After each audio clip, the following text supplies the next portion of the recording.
রিমি, তুই তো মামার বাড়ি আসিস না, তুই হঠাৎ করে আজকে আমাদের বাড়িতে এলি, আবার এত তাড়াতাড়ি ঘুরতেও বেরিয়ে গেলি। তোর কি কোনো কাজ আছে? হ্যাঁ, আমি একটা ছেলের সাথে দেখা করতে এসেছি। তাই, কার সাথে? ছেলেটার সাথে তুই সম্পর্কে আছিস? হ্যাঁ, এই ছেলেটার সাথে। কিন্তু এই ছেলেটার সাথে আমারও সম্পর্ক ছিল। এই ছেলেটা মোটেও ভালো না। তুই আজকে ফোন করে বল যে তুই ওর সাথে আজকে দেখা করতে পারবি না, তুই কালকে দেখা করবি। ও তোকে পাবে না, ঠিক ও অন্যজনের সাথে দেখা করবে। হ্যালো। হ্যালো। হ্যাঁ, আজকে আমি তোমার সাথে দেখা করতে পারবো না, পরের দিন দেখা করবো। ও ঠিক আছে, হ্যাঁ কালকে দেখাচ্ছি। আমি জানি ও কোথায় দেখা করে, চল আমি তোকে দেখাচ্ছি।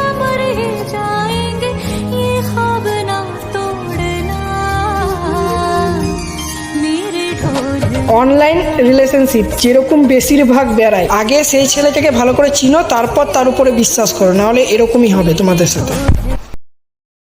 Download ShareChat.